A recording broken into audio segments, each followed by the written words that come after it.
Here we go. Hi. Hello, everybody. So blessed and honored to be with you again on another Facebook Live.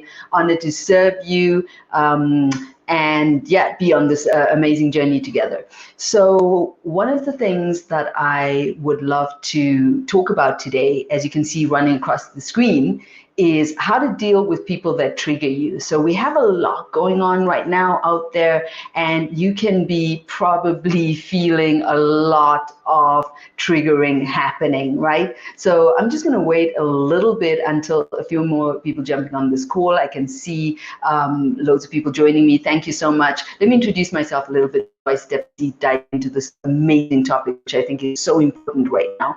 So some of you know me, some of you are just meeting me now. Thank you for joining me. My name is Mahima. I'm the founder of the Mahima Mindset, which is a personal growth academy that supports people to discover their purpose, to live with more passion, love, and joy in their everyday life, which helps people to go away from negative feelings, negative emotions, feeling tired, confused, lost, and let's say moving away from the unnecessary pain and drama that we cause through our thinking and our thoughts, through our belief systems, right? So most of us think that the reason we feel all of this stuff is because of something happening out there, when the real truth is that a lot of what we feel is very much because of our beliefs and what we think. Now, we're not taught to understand that, so it can be very confrontational when, if we hear that, for the first time, perhaps, or even hear it, but just don't quite understand it. It can feel like, no, my pain that I'm feeling is real, and it's because that person did this thing to me, right? So really getting people to understand that, yes, of course, you can react and you have the right to react to certain things that are happening to you externally. However, your choices also are creating your experience while you're here in this body. I came to this mission. I came to this, the mission of empowering people to be peaceful, powerful, and joyful in the now through my own pain and suffering, right? At a young age, I was already married. I was 21 years old. I married this beautiful Swiss gentleman, and we lived in a beautiful house in Zimbabwe, really having, the luxury that one thinks that's what life is going to make you happy. And I'm not saying you can't get a lot of pleasure out of those things, but if we're looking for happiness through those things, then that's where the problem is. I had it all. We had it all. We had a beautiful house, swimming pool, jacuzzi, lovely garden.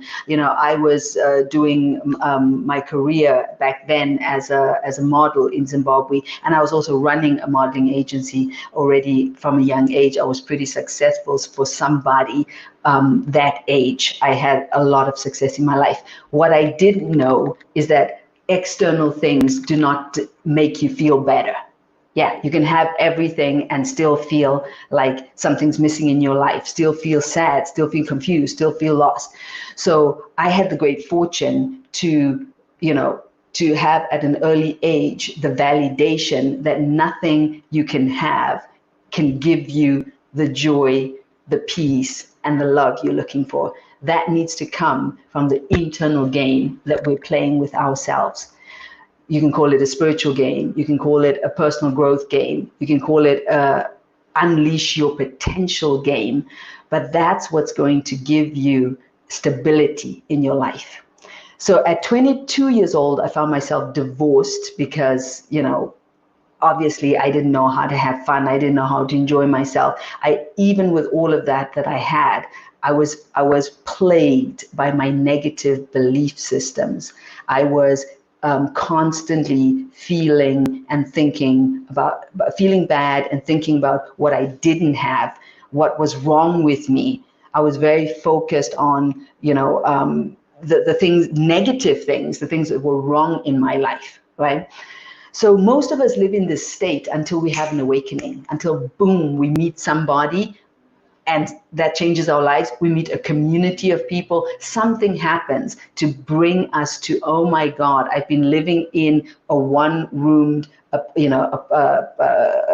living in one room, only to open and unlock that door to discover that there is actually a castle out there with loads of rooms and beautiful gardens and a whole world beyond that garden, and like countries beyond that room, and galaxies and stars. So you start to open up. So that's what happened to me, and that's why I'm here today, supporting others to examine themselves and free themselves from the limiting beliefs of the ego mind. So that's why I'm here, and I'm excited. Thank you all for joining me. Please comment, ask me questions. This is an interactive exchange, and I would really love to hear from you. So let's dive into the topic for today, which is how to deal with people that trigger you. Whew, this is where it gets very interesting, right? Because when we think about people triggering us, we think of there's a right person and there's a wrong person. And usually because we're the ones getting triggered, that person triggering us is the one that's done the wrong thing, right?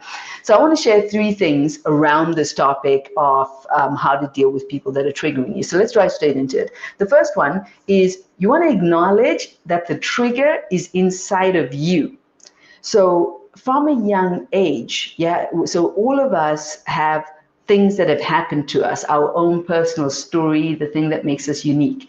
So we come into this world basically as pure love, as spirit, as our truest nature. And that's what you see in kids. And that's why they're so adorable and so free and so loving and generous, because there's no filter. They're just in wonder and exploring and learning. At some point, they start to learn from negative things that are happening, starts to code things into their system, right? And this causes us to have scars and wounds and things inside of us because somebody said something or did something to us as we were growing up. And these form what I call internal triggers. And those triggers could spark off anger, it could spark off sadness, rage, jealousy, depression, all kinds of negative stuff that can happen due to something going on there that just pops off that trigger inside of you. So most of us are walking around with all these triggers thinking that it's basically the problem's out there. So if we could fix the problem out there, then we'll feel more peace, we'll feel more love, and we feel more joy, right? When the truth is the trigger is inside of us. And that's the process of self-love, self-healing, coming back to reevaluate and basically start to clean up and work on becoming the best version of yourself. It is understanding that idea that it's inside of me. So when I'm angry with somebody, doesn't matter what they've done. They could have done the worst thing on the planet. That still is something that's inside of us, right? And that person has triggered that energy. Now we are walking around with that anger. We are walking around with that rage. We're walking around with that sadness. We're walking around with that pain. And they could be doing anything. They could be having fun, laughing, enjoying their lives. It doesn't matter. The point is we have that emotion. So if we want to start dealing with those people in a different way, we need to own what's happening inside of here. So I see someone saying, how can we communicate our feeling without feeling negative? What if you communicated but you don't feel heard? Not validate your emotions. Maybe they don't know how to process the information, right? So notice how some of these questions, how do we communicate without feeling negative? So even the idea that we should be able to communicate without feeling negative is exactly that, an idea, right? That we've got that from somewhere, that, because we're not taught how to communicate our truth, how to really interact with other human beings in a way that isn't just I love you and everything's fine, right? So anything that goes out of that is very disorientating to us. So we're not taught how to fight properly. I mean, how to engage in disagreements, or like, I don't agree, but in a way that can be actually wholesome and bring out some good points, or people can see each other. So we're not taught that, so we don't even know how to handle that. So that's a really good question. Let me see if what I'm going to share next is going to answer some of that question. Okay,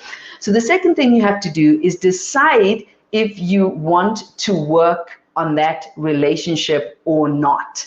Okay, this is super important. When we talk about people that trigger us, okay, we're in some kind of relationship with the story. So even if it's people we don't know on the TV, let's say you got triggered by, the president, okay, and you want to, you have the choice how much of, you want to be in relationship with that, okay. Nobody's holding a gun to your head saying you need to be in that relationship, right? So let's take it to a person closer to yourself. Can be someone you work with, or somebody in your family. We need to first decide, is this a relationship that I want to continue being a part of? Because there is something I'm getting out of it. There is a reason why I want to continue. So I think most people feel like they're trapped in negative relationships. Well, no, you're not trapped. You choose the relationships. Yeah. You choose those relationships. You can't choose your family. Yes, you can choose how much you engage with your family. I have family too, and I can choose how much exposure I'm going to have to those relationships based on my triggers, based on whatever I feel the dynamic of the relationship is. So I really want you to, because I want to empower you. That's the point that I'm here to give you these 3 points and all of this information, because it's the stuff and the techniques I have used to go from victim to feeling more that I'm in charge of my life and I'm in charge of my experience here on this planet. To go from blaming and pointing fingers at what other people are doing to owning my own feelings and deciding I get to choose who I want to be. So if I want to have more stability in my life, more emotional stability, and feel more love and flow, then I need to be very discerning about who I get let close to me and how much time I give to those people. Right? So that would be my second thing of how to deal with people that trigger you. You get to decide how much you want to engage in that relationship. And the first thing you need to decide is, do you even want to be in the relationship, right? And if you don't, then that's okay. There is a way to manage that, and maybe say, I don't want to be fully in it, but I don't, I can be halfway in it. That's okay too. You get to decide. So tell me, guys, what you're thinking about this. Yeah, is there a different strategy to deal with triggers from our children versus adults? Children is all, I believe it's about really working on yourself, because they're learning from us, right? So if we are popping off and our energy is erratic, I believe that they're going to be picking up on that. And not only I believe it, I have students on my campus that have completely changed the relationship with their children, because they came into more inner peace. They came into more taking responsibility for what they're feeling and less pointing and blaming and accusing their children. And therefore, they were able to completely transform that relationship. And that has happened to my students with older parents and with young kids as well. So when you work on yourself, you change your vibrational frequency. When you start to own that this is inside of me, I'm angry right now, not because Jane did this, but because something, Jane triggered something in me from my childhood that I haven't quite worked out, resolved, understood. And now I'm reacting, through this behavior, because we can't control people's behavior, but we can control the effect that it has on us and how we want to react to what is happening, right? So great, thank you for that question. Beautiful question. Now, I can't believe how time is flying on this thing. It's like we've got just a few minutes left, even though, I would love to spend way more time with you guys, which actually brings me to a point. Before I get to my third point, we are going to be having a 3-day journey. It's the 3rd, 4th, and 5th of July. It is called the Own Your Superstar 3-day training, and it's all mindset training. It's all changing your belief systems, changing your perspective of how you see yourself.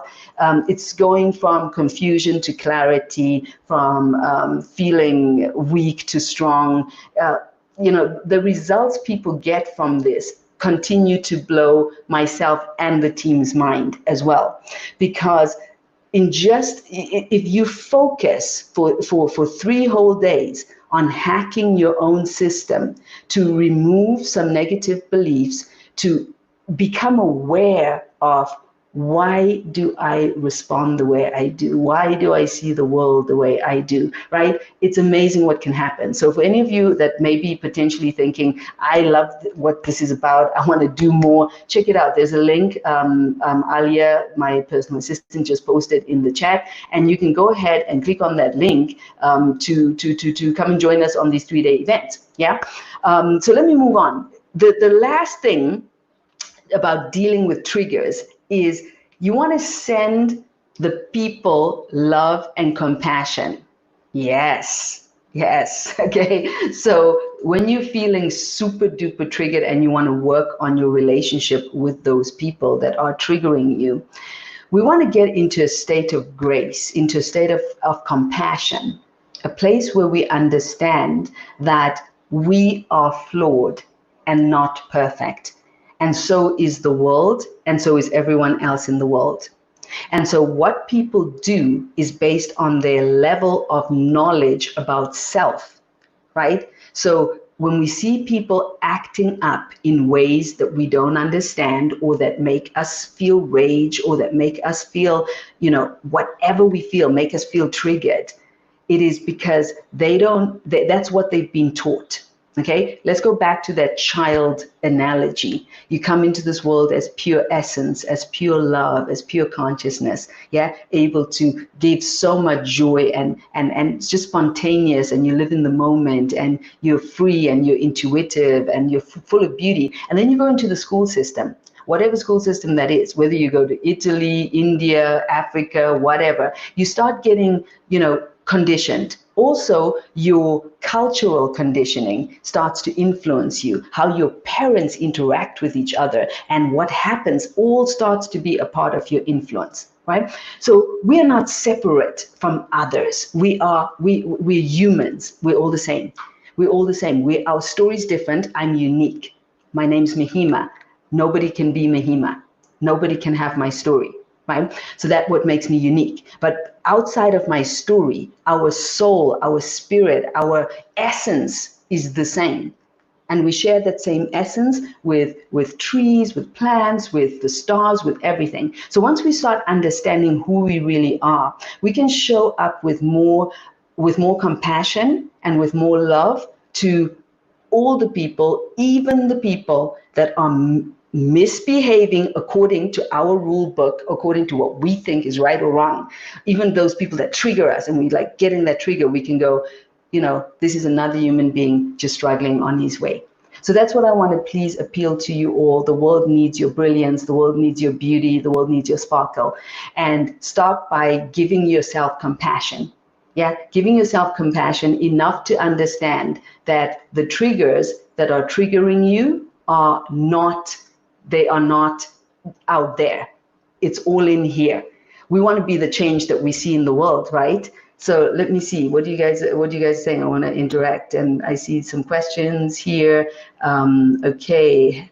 Let's see. I want to make sure I get to some questions before I say goodbye here. Pop any questions in. I think I've answered to the lady about how can we communicate our feeling without being negative. It's understanding. So I've answered that question. It's understanding who we are in the core. Yeah, understanding our real nature, and our real nature is love. Love is who we are. Love is the vibrational frequency of your soul. And your soul is the part of yourself that you came into this world as pure spirit, and you're going to leave this world as pure spirit. You came with nothing, you'll leave with nothing.